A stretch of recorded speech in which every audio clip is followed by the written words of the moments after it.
चंबा जिला के पहाड़ी क्षेत्रों में पिछले 2 दिनों से भारी बारिश से जनजीवन पूरी तरह से अस्त व्यस्त हो गया है। भारी बारिश से चंबा सर्कल में 35 संपर्क मार्ग बंद हो गए हैं, जिन्हें खोलने का प्रयास जारी है। चंबा तीसा मुख्य मार्ग भी बारिश से चांजू नाला के पास लगातार लैंडस्लाइडिंग और बारिश से बंद हो रहा है, जिसके चलते पीडब्ल्यूडी विभाग ने अपनी मशीनरी मौके के लिए भेजी है, ताकि समय रहते सड़क को बहाल किया जा सके। एक सप्ताह के भीतर 11 करोड़ 30 लाख का नुकसान पीडब्ल्यूडी विभाग को झेलना पड़ा है।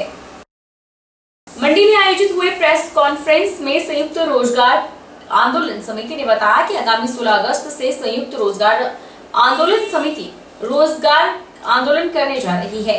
इस रोजगार आंदोलन में देश भर से हजारों संगठन एवं उनके सदस्य हिस्सेदारी कर रहे हैं।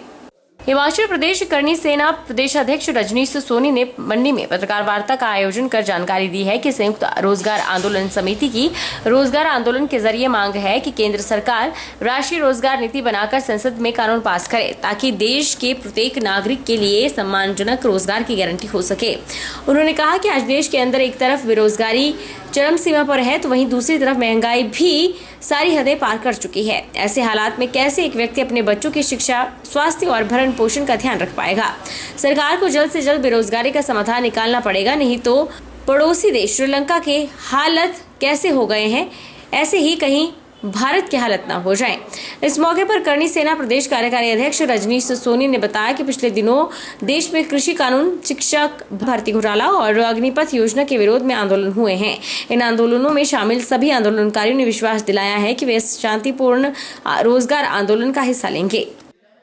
जो हमने मांग रखी है केंद्र सरकार से कि संसद में, लोकसभा और राज्यसभा में राष्ट्रीय रोजगार नीति, नेशनल एम्प्लॉयमेंट पॉलिसी की मांग रखी है कि उसकी जो नीति बनाई जाए, जिससे जो है प्रदेश और देश के जो हमारे लाखों करोड़ों युवा हैं उनके ऊपर कोई नीति बन सके। मैं देश की बात करने से बजाय हिमाचल प्रदेश की बात करना चाहूँगा। यहाँ पे हमारे 16 लाख से ज़्यादा जो आंकड़े हैं उनमें युवा है, और अगर वो आंकड़ा अगर उसको देखेंगे तो शायद 20 लाख से ऊपर हो चुका है। तो जो 20 लाख से ऊपर जो बेरोजगार हैं उनके ऊपर कोई चर्चा, कोई बात किसी भी राजनीतिक दल द्वारा नहीं की गई है पिछले 70 सालों में।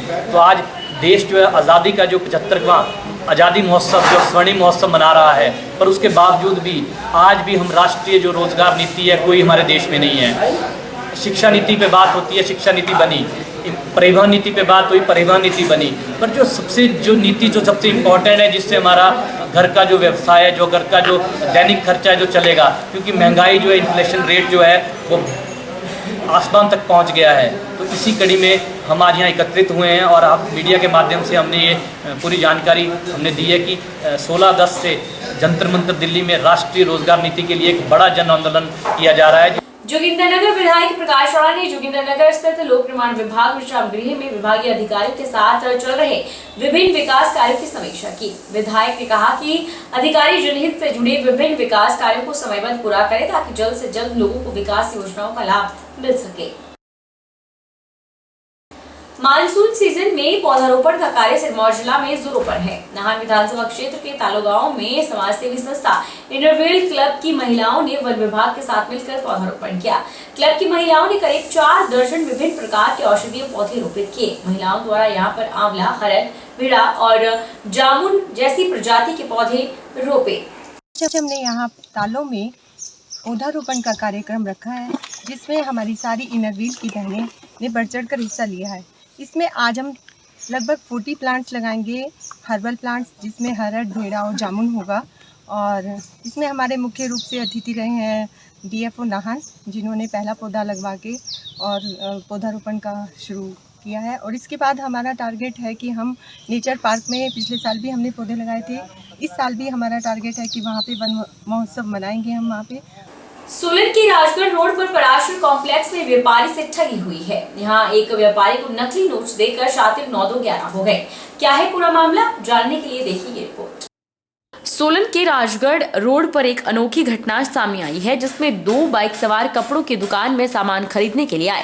उन्होंने दुकान से कपड़े खरीदे और दुकानदार को नकली 500 रुपए का नोट देकर वहां से 9-2-11 हो गए। जब इस बात का पता दुकानदार को चला तो उसने सीसीटीवी फुटेज को खंगाला तो पाया कि जो व्यक्ति सामान खरीदने आए थे उन्होंने बड़ी चालाकी से साइड पर जाकर दुकानदार से छुपाकर नकली 500 रुपए का नोट निकाला और डरते डरते उन्हें दिया और पैसे देकर वह एकदम वहां से भाग खड़े हुए। लेकिन यह सारा वाकया सीसीटीवी फुटेज में कैद हो गया। दुकानदार योगेश सूरी ने सोलन शहर वासियों को जागरूक करते हुए कहा कि अगर कोई भी बाहरी राज्य का व्यक्ति सामान खरीदने के लिए आता है तो उससे बड़ी सावधानी से रुपए लें। उनके द्वारा दी गई राशि को अच्छी तरह से जांच लें और नकली भी हो सकती है। उन्होंने अंदेशा जताया कि यह कुछ लोगों का गैंग हो सकता है जो शहर में नकली नोट चलाने के लिए आया हो। उन्होंने कहा कि आज वह ठगे गए हैं तो कल कोई और दुकानदार भी ठगा जा सकता है, इसलिए सतर्क रहने की आवश्यकता है। वो शाम के टाइम आए थे 5-5:15 बजे के करीब। 2 लोग आए थे तो उन्होंने 2 पजामे खरीदे।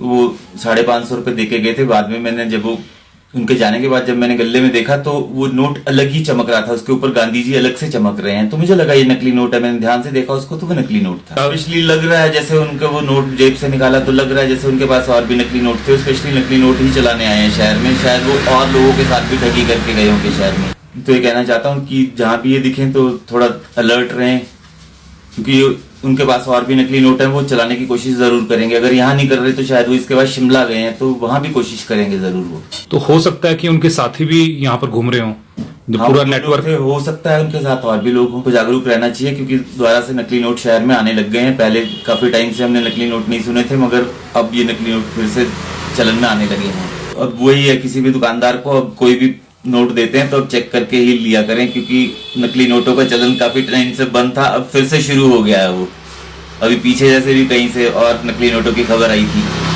भारतीय मजदूर संघ ने बद्दी हनुमान चौक में जिला स्तर पर अपना 68वां स्थापना दिवस धूमधाम से मनाया। कार्यक्रम की अध्यक्षता उद्योग प्रभारी हिमाचल प्रदेश मिलाराम चंदेल ने की। मिलाराम चंदेल ने कामगारों की समस्याओं का निपटारा भी किया। उद्योग प्रभारी ने कहा कि कामगारों की मिनिमम वेजेस और अन्य समस्याओं को जल्द निपटाया जाएगा और जो अधिकारी कामगारों की समस्याओं पर ध्यान नहीं दे रहे उनके खिलाफ आंदोलन किया जाएगा और उन्हें बीबीएन से बाहर का रास्ता दिखाया जाएगा। भारतीय मजदूर संघ के 68वें स्थापना दिवस की सर्वप्रथम तो सभी श्रमिक वर्गों को बहुत बहुत बधाई, शुभकामनाएं। भारतीय मजदूर संघ पिछले 68 वर्षों से भारतीय मजदूर संघ उद्योगों के क्षेत्र में और श्रमिकों के क्षेत्र में बेहतरीन से काम कर रहा है। भारतीय मजदूर संघ ने इसके निमित्त आज पूरे राष्ट्र में विभिन्न स्थानों पर कार्यक्रम किया है और उसी के निमित्त आज हिमाचल प्रदेश में भी जिला सोलन के बद्दी में भी जिला स्तरीय कार्यक्रम किया गया, जिसकी अध्यक्षता जिलाध्यक्ष और हमारे उद्योग प्रभारी श्री मिलाराम जी की अध्यक्षता में हुआ। कार्यक्रम पूरे 68 विधानसभा क्षेत्र में किए गए हैं और पूरे जिला स्तर इस कार्यक्रम किया गया है। बहरहाल बुलेटिन में इतना ही। आप देखते रहिए HP 24/7।